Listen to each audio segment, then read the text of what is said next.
It's syncing and we are live. Hey everybody, happy Thursday. I don't even know what day it is right now.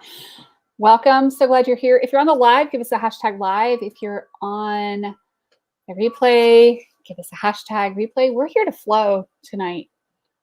So we're having a good time. I have Kevin with expansion codes. You can find him on Instagram at expansion codes. So give us some love. Let us know that you're out there. And I can't wait to hear from you guys. So welcome, Kevin. Thank you so much for having me. I'm super excited to be here. Hello, everybody live or recorded. Glad you can make it and join us also. This is fun. It's actually easier for me to do my lives when I've got somebody here, who is, here to be interviewed. And Joan says, hello, Haley and Kevin. Hello, guys. Good to see you. So, tell me a little bit about what it is that you do, because it's kind of interesting. Like, your background is kind of fascinating to me. Thank you. So that's a very good question. I'm still figuring that out myself, to tell you the truth, what exactly I do. What I like to do is I share my experiences. I share my journey. I share things that have helped me along the way. And then I allow other people to ask questions. And so that's what I really love to help people do, is ask more questions so that they can search and research for themselves and figure out what resonates within for them. Yeah. No, that's cool. So what is your academic background? Good question. So I started off in college as a theater major, and after I allowed people to tell me that I'd have to wait tables my whole life if I wanted to do that, again, I allowed other people's expectations of what I could do. That was one of the first actual experiences that I can remember that I allowed other people to really form me.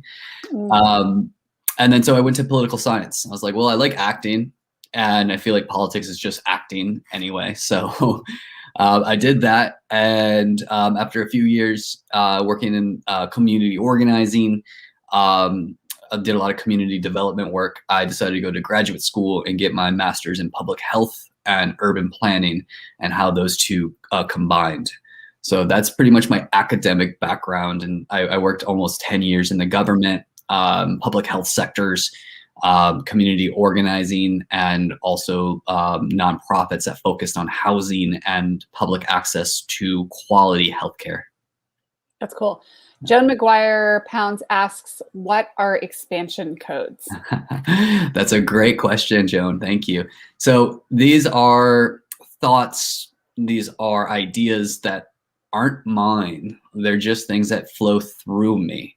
So we all are these beautiful vessels of this divine source information. And just some of us are free enough to feel like we can share them with others. So what I share is my codes for expansion. So it's been, in my over 2.5 years of this spiritual journey, especially with water, I've been feeling, how can I share it? And start branding, honestly, getting a brand that what I do is people can recognize. And so expansion codes came to me about 1.5 years ago, and it's stuck through, and I just really like it. That's cool.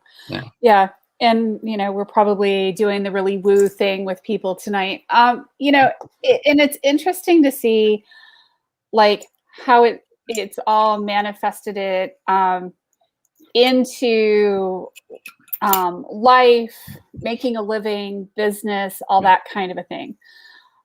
So what was one of the, the most most obvious, important struggles that people faced when you were working in the community organizer type of roles that you were in? Yeah. So when I was in the community organizing, looking back at it, in my mindset at that time, my goal was to help other people by doing things for them. What I've learned through my experience is that I was taking away their power. I was not helping them. I was doing things for them. And that's really what the whole governmental programs are built for, is to do things for people instead of doing things and helping them realize they have the power within to do it. So what I saw back then, and looking back at it now, is, people really felt like they had to look for an external source for their problem. Like something else was the problem. Something else was stopping them, instead of asking themselves, well, okay, what if I could actually do something in this situation? And not everybody, but that's like what I saw in general. And the feeling was people waiting for you to help them, instead of somebody coming in and saying, how can we give you these expansion codes so you can start taking that personal responsibility, that individual sovereignty that we all have been born with. Yeah, that's kind of an interesting thing, because there's a lot of things that happen to us in life that suck. That really, really suck. I mean, I've had my fair share. Some of you guys know my story. My daughter with her mental health journeys, and her traumatic brain injury, that has sucked. Yeah. I mean, there's no other way to describe that. And, the experience of going through that, absolutely, and looking for a solution. And I realized how much of it I had in my own hands. And I needed help along the way, and I had a lot of people who came in to help along the way, but it was interesting how much of that solution we already had within us, which is kind of crazy when you're like, but you had to have her hospitalized like 18 times, and the police were in your house, God only knows how many times, and all of those things. And yeah, it sucked. But, when you start looking at yourself for solutions, you can start finding them. I love that. Yeah. And that's, it's easy to take the victim mentality. Why is this happening to me? Of course. The thing is, when you can start switching that and saying, what is this showing me? The lessons that we go through, and I've heard so many stories, and I'm grateful that I've been able to see so many, not just terrible stories, but those stories that have been so dark that they've been able to switch it to the light. Right. And, God, universe, however you want to describe it, whatever phrase you want, doesn't give us something we can't handle. Right. And what I've also learned is the things that we go through is so that we can share our stories, because this is how we connect with each other. So Haley, like the story that you've gone through, I'm sure you've been able to inspire so many people because you went through it, and people can feel that emotion, because that was just energy in motion. And when we start feeling is when we start resonating, and you can tell people what to do, but when you can connect on that feeling level, it really empowers people, because you become a reflection. You're reflecting something back to them that they see within themselves. And that's true power. That's when people can start taking their power back, as they see it in you, your strength. And they're like, I can do it. Haley can do it. Let's go. Yeah. Yeah. And I mean, to be fair, a lot of times people look at me and will go, well, you have every privilege in the world. You have, great education. And I'm like, absolutely. I have a ton of privileges. I'm not going to deny that. But I will also say that the whole scenario, nearly brought my family to disaster, to the brink of disaster. And not just like, my family members, but my business, my job, my career. And it's, when you realize, okay, yeah, you really did go there and back. And it's important to connect with people and realize, yeah, you really do have the power to control these things, even when stuff really sucks. Because I hear a lot of times from people, well, I have this health issue, or, I have, that reason or the other reason. I'm like, there's always going to be reasons and things get in our way. Absolutely. Joan asked this really cool question. So how do we know which story is the best one to use in marketing? I'd be cautious with that wording, honestly, Joan. The way we use our words, it's magic, right? So it all comes, stories are best when they're authentic, when they come from the heart space, where it's not this intention to be marketing. Mm-hmm. It's just to be, this is me, this is what I share, and this is who I am. Mm-hmm.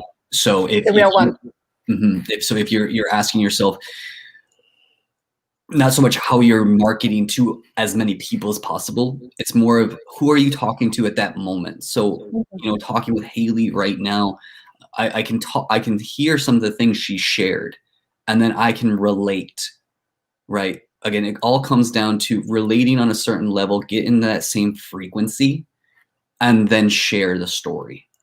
Mm-hmm. So have a multitude of stories. They don't even have to be your stories. Like I could dive deep into my uncle who struggled so much with mental health issues that took him to a deep, deep, dark place that he never got back from.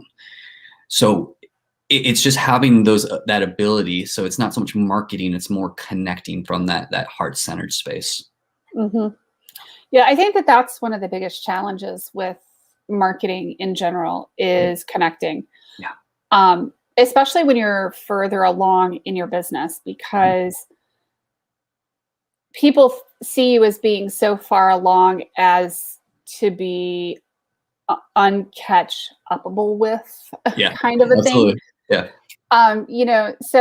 So part of what we end up doing is going back and telling some of the story over and over again, even though it's really not much fun to share, but to explain that, hey, I've been there, I've gone through, I've made every mistake in the book. Those expansion codes, that healing, that coming from within, from the universe, learning slowly but surely. And, I'm stubborn. So it usually takes me, it takes me a few tries. And, this is a really good thing. The good point, Joan. I have many stories that I can use. However, I'm cautious about reliving the ugly of that moment and recreating it because our words are powerful. Mm-hmm. Mm-hmm. Yeah. Yes, but you also move along. Oh, there's a point in life where you're moving forward. Yeah, absolutely. And back to the energy, transmute it, Joan, right? Don't allow that story to be ugly anymore, right? It was ugly, but now it's beautiful because you can share it and you've overcome it, right? So whenever we're telling a story, we always want to say where we were, where we are, and where we're going, right? And then back to your point, Haley, you get the comparisons. People are comparing this to that, apples to oranges. You have this privilege, you're this far in your business. I can share for people what's helped me is not to, or is to be aware of whatever chapter somebody's on. If somebody's on chapter 10 of the book and I'm on chapter 4, to be like, it's okay, I still got 6 chapters. We're in that world that's programmed into us that we have to be things the quickest, the fastest, the best. If somebody has something, we want it, and if we don't get it, we blame them, we project on them, and so it's more of. And we have to skip the chapters in the book to get there, and you're going to miss a lot of really beautiful chapters in the story that you're missing. Yeah, and we've all been in those book clubs where people kind of skip through the book just to be the first one done, and it's not about finishing the book. We're all going to finish the book. Right. That's the guarantee. It's how much are you involved in the story?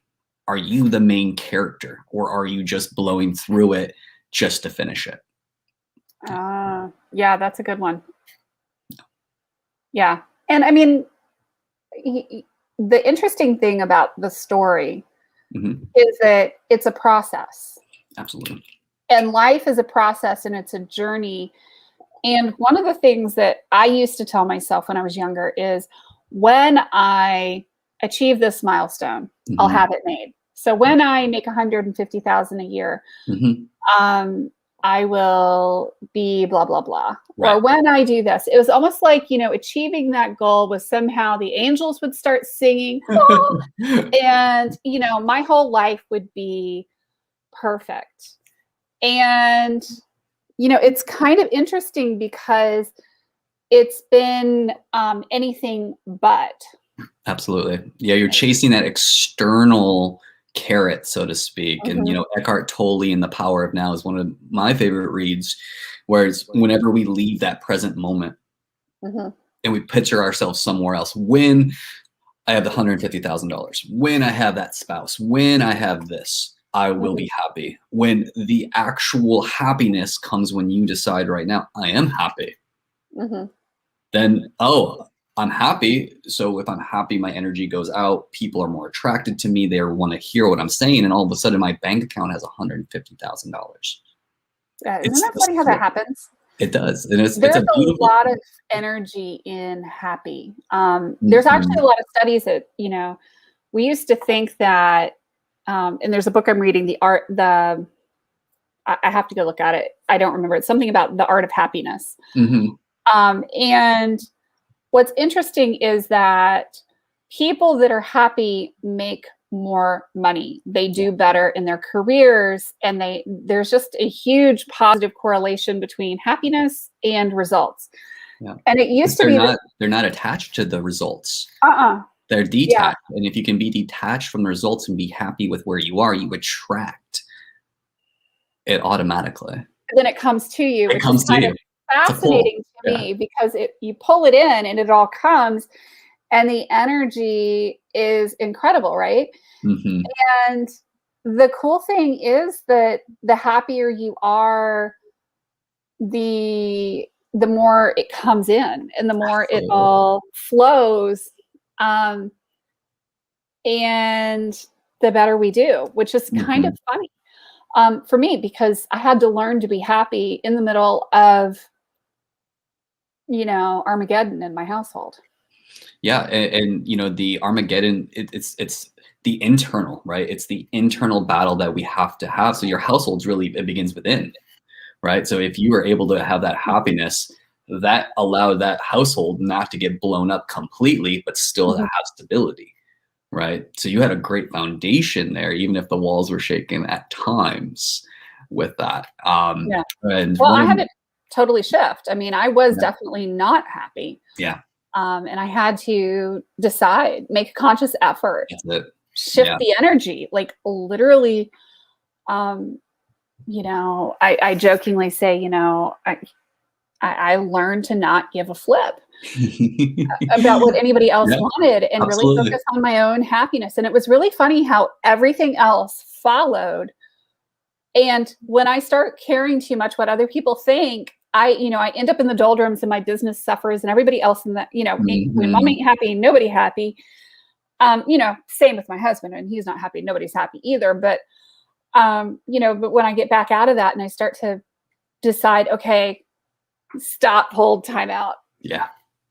Yeah. It's about filling your cup up first, right? Putting your oxygen mask on first, making sure your glass is always full. And if you can come from that place, it's abundance. It's not even happiness. It's that internal abundance, right? Happiness is a feeling, right? It's how full do you feel in yourself? And that's when it's so important to have those practices, you know, working with your energy, doing things that make you happy. So if whatever makes your husband happy, to do those things for him, because that fills his cup up, and we don't have to go around pouring ourselves into other people when people have cups that are full. Absolutely. Yeah. And happy is absolutely no easy feat. You're correct, Becky. You know, and it's interesting how when we pour into our own cup, you know, we were talking about this with a couple other people. But it's making ourselves happy sometimes seems like the most selfish thing. Yeah. I did a great little webinar the other day. on the concept of selfish and self-full, right? So self-full is that self-actualization, that happiness, that I'm feeling great, everything's coming to me, that I'm taking care of myself first. That's being self-full, right? We've been programmed to by external sources to tell us that if we choose to put ourselves first, that's being selfish. I'm not saying not to help people, but when you're on the airplane and they tell you to put the mask, they don't say to put it on somebody else first. They say put it on yourself first, because you can help more people if you have flowing oxygen, if you have flowing, a full cup. And what I see selfish as is our lower selves, our lower version. That is that external. I want money so I can be happy. I want this man, this woman to make me happy. I'm being selfish by taking, taking, right? You're chasing after things. It's being selfish, just the ish version of your higher self. When you're being self-full, being that higher version of yourself, you don't have to worry about being happy. Right. You are being that version of yourself that is happy. Right. Absolutely. Yeah. And, that version of yourself that is happy, it's a beautiful thing. And it's always there. That's the thing. Happiness is a choice. The only reason it's difficult is because we allow what we think other people will think about us to dictate our happiness. Because we're giving our power away to an external source. Well, we can, start claiming our power back and say, you know what? I choose to be happy today, regardless of any external things that are going on. That's when it will start pouring out. Yeah, absolutely. Yep. And Joan says, fill your cup, serve others from what overflows into the saucer. Absolutely. Yeah. Well, and sometimes, one of the things that I find that, you find joy in the craziest things too. Joy and pleasure, and happiness. So for me, like last year when COVID hit, it was discovering sourdough. Cool. And making sourdough cinnamon rolls. Ooh, those sound good. 5,000. And what was so fun about that was that I literally had people ringing my doorbells at like 9 o'clock on a Saturday night to come pick up cinnamon rolls. And you'd get these poor bewildered husbands who would get sent over to my house by their wives and told to come pick up cinnamon rolls from this go pick up cinnamon rolls from Haley. And they're like, okay. So they would come over and be like, I'm not sure why I'm here, but my wife said to come and pick up cinnamon rolls. And I was like, okay, are you getting one or two? And they're like, and so, you're handing them these hot, fresh pans of cinnamon rolls. And they're like, what in the world? And so for me, that was kind of one of my, like happiness and joy and like kind of giggle moments. But it's like finding those like crazy things and really enjoying them. And yes, I had hundreds of pounds of flour delivered to my house. And then my 17-year-old discovered the joy of baking. And he's taken over almost all of the cinnamon roll production. Wow. And he has very particular ways he does them. He's much more precision oriented than I am. Yeah. Well, look, I mean, you had a choice. You could have been a victim during the time, which a lot of people chose to go in that mindset, chose to go into fear. And you're like, no, you know what? I'm going to do something creative that makes me happy. It's filling my cup up. And all of a sudden you're spreading that joy to other people through the food. And we all know the best type of food is homemade because there's energy that goes into it. There's love that goes into it. Even if you go home to your parents, your grandparents, wherever, and the food, is just like, probably not your favorite, but there's something extra in it. And that's because somebody took the time, the energy, and the focus to create something for you. And it's not that they were paid to do it. Yeah, absolutely.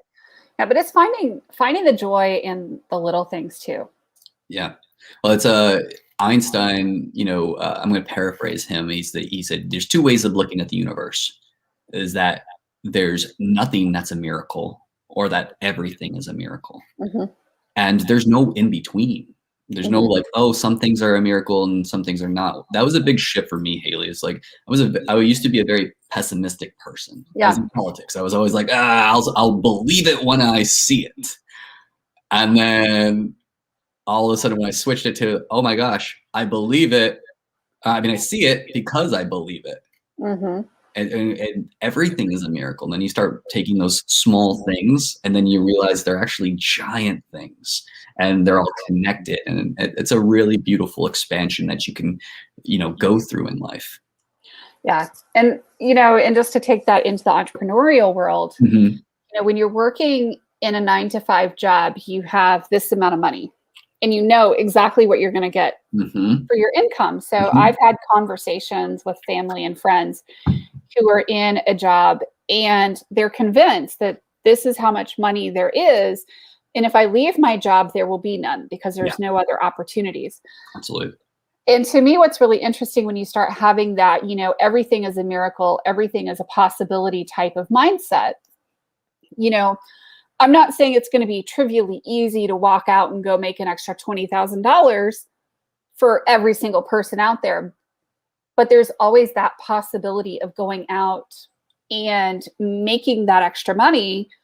And that idea that, wait a minute, I'm actually in control of the whole thing. Absolutely. That's a beautiful perspective. Yeah. Yeah. Of just saying you have the control of it, right? The 9-to-5, the employee mindset that's programmed from school, like that's what we're told, right? So any entrepreneurial world, any small business owner, we are already getting thrown at you. Oh, 90% of businesses fail. Oh, it's going to be so hard your first 4 years. You're going to, it's going to be so hard to survive for your family. That's just fear. It's just fear. And if you can there's something that you enjoy, Haley, I wouldn't be surprised if you took that cinnamon roll thing and made it into this expansive business because you started with something that you really enjoyed. What I see with a lot of entrepreneurs or people going into these small businesses, network marketing, what have you, is they do these projects or products that they're not really passionate about.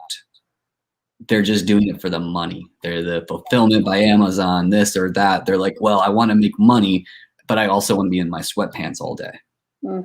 And it's that's not a being tough way to live. Yeah. Yeah, no, we actually use the cinnamon rolls to raise money for the food bank. I love that. So people, if you wanted cinnamon rolls, they were free, but a lot of people kept insisting on giving me money. So that's okay. You kept getting people come to you because, again, you weren't chasing the money. Right. There was there was no intention for money in this. So I just said, okay, so just give me whatever you feel. And we donated it all to the Food Bank of Eastern North Carolina.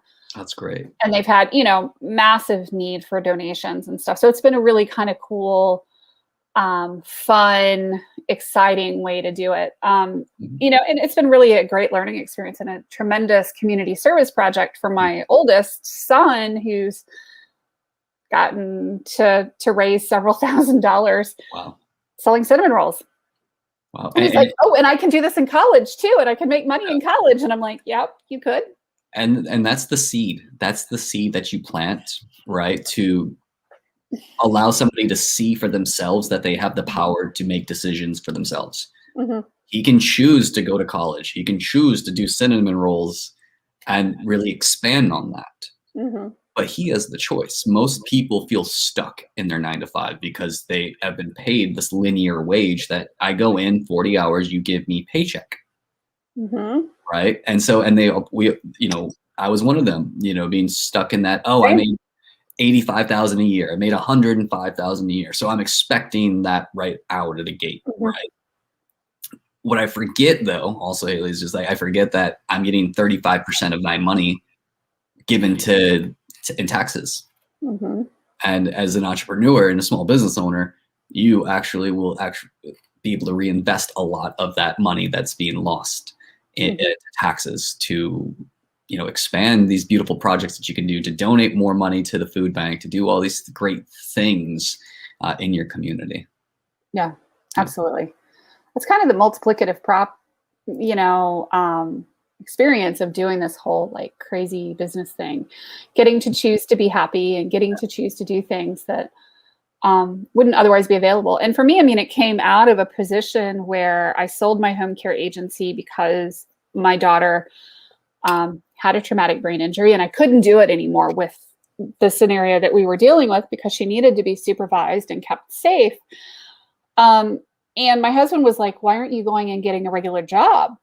I mean, you could be making all this money. And, it was really interesting when he started to see the potential, when the light, when it's like when that vision finally came through of, yeah, but I can do so much more.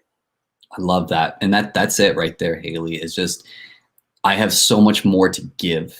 Mm-hmm. Most people quit right before they hit the diamonds. Right. They're just 3 feet away.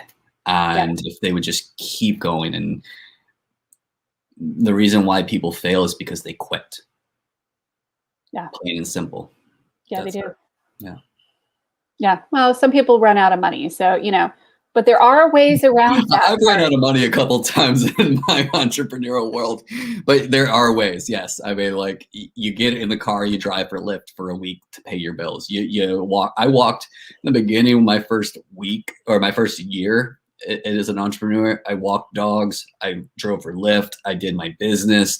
I did everything I could to pay bills. Like that was a reality, but that's the effort you put into it, the energy, the love, you go into creating these cinnamon rolls, then you can actually give them out. And then people are like, yes, okay, I see that the energy's here, and the universe will respond in kind. Yeah, absolutely. Yeah. I love it. Cool. If somebody wants to find you, how would they go about finding you? Yeah, so that's a great question. So I'm on Instagram. I do a lot of work there. It's at Expansion Codes. I'm also on Facebook. You can just look me up at Kevin Work, WORK. And yes, that is my real last name. I also have this amazing book that I just published about 6 months ago, guys. It's called Unfolding the BS. It is your catalyst for spiritual expansion. It is on Amazon. If you feel like finding that, again, Unfolding the BS. Cool. Yeah. I'm going to pull a card. Please do. Yes. It's about loving your inner goddess. You can apply that as you will. Duality of life. I have the both. Duality. Yeah. So I'm going to shuffle the cards. You set an intention and tell me what card you'd like me to pull.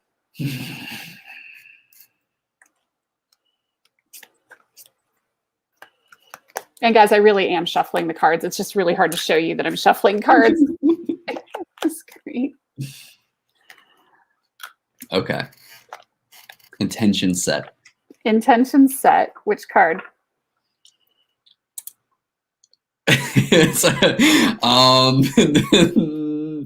Okay, let's do 3/4 down.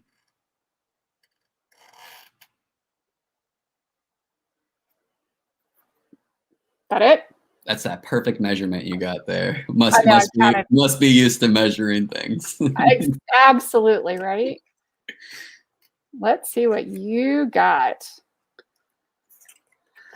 Okay. It is Moonchild. Moonchild, all right. You have an opportunity to manifest something that you want very much. The divine wants to bless you with assistance to bring a cherished dream to life. Begin by admitting the true desires of your heart. And you will need to let go of control as you trust enough to let it happen. Isn't this appropriate with the, conversation that we have had? You'll know when you are ready, when you are really doing this, because you'll feel scared at first. You'll wonder if it's okay to surrender quite so much. It is. Ask for what you want and need without any shame, guilt, or hesitation. Then relax and allow the universe to do its thing. Whew. That one hit home. Thank you. Woo! That's kind of fun how that works. Isn't it? Thank you, Joan, for posting it. Unfolding the BS. Thank you, Joan. I appreciate you. She says, not an affiliate link. There you go. I love it. Thank you so much for joining me tonight. This has been fun.